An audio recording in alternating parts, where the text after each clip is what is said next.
I'm back. Rhodes rants on John Wick 3.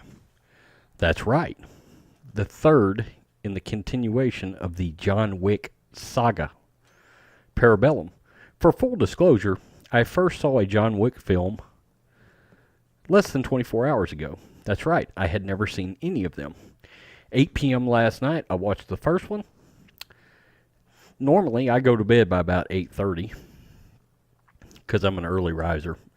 Next thing you know, it's 12:30 and I've watched John Wick 1 and 2.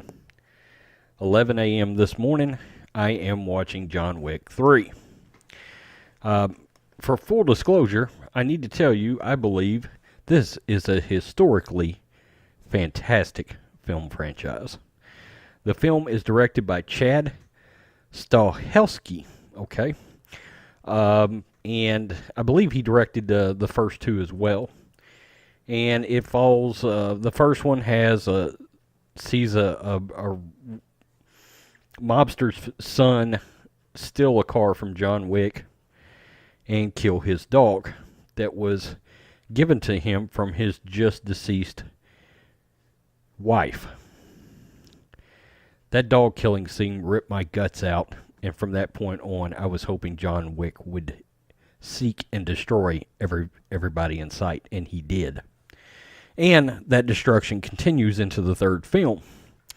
One of the things I want to bring up here is Mark Dacascos, a former 90s C-level action star, actually shows up in this movie and has a rather significant role as an assassin, including the final battle with John Wick with swords. And he's good in this movie.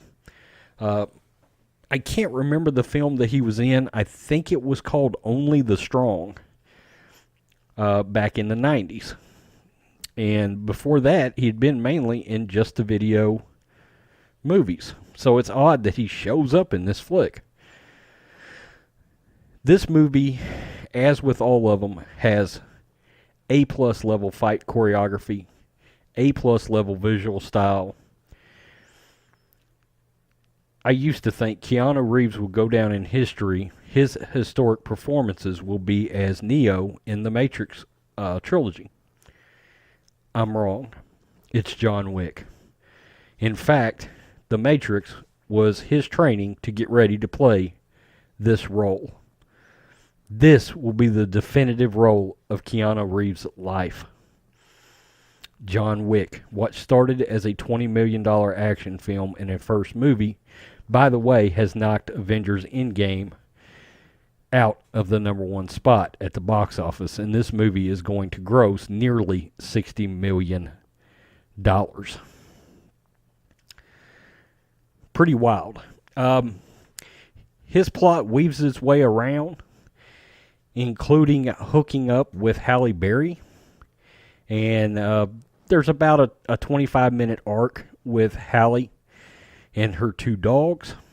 Hats off to the dogs for chewing guys' nuts off. That was pretty awesome. And it leads us back to the Continental, where a massively historic battle takes place. After the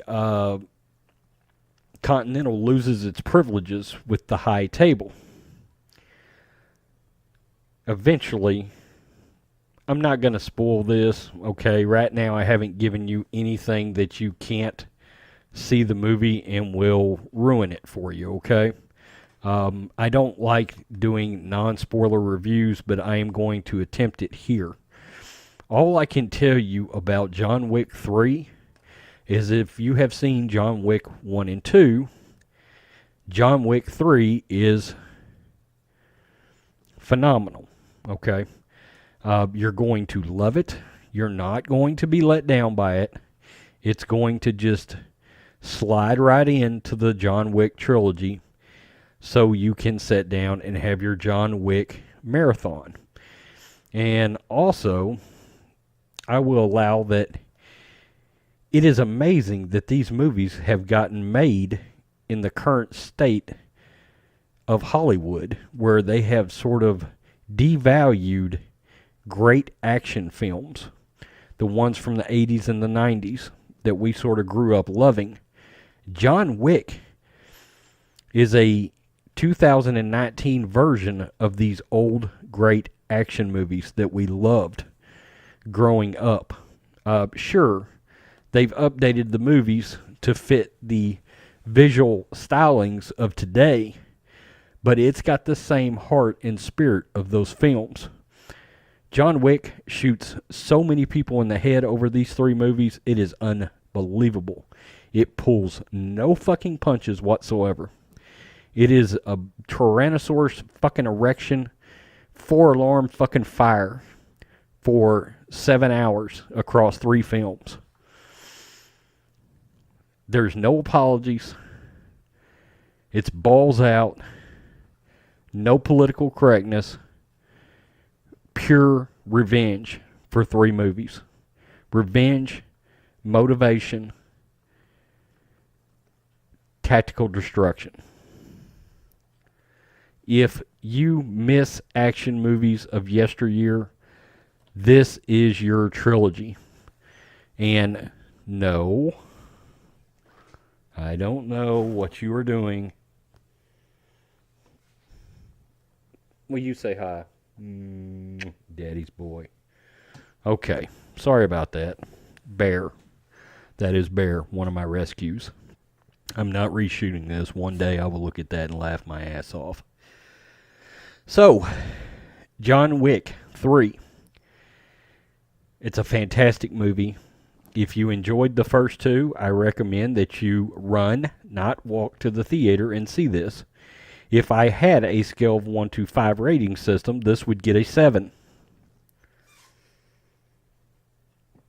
Again, unapologetic Tyrannosaurus erection, 4-alarm fire in your face, blasting guns, karate chopping your fucking soul out for 2 hours and 3 minutes. Peace, I'm out. Till next time.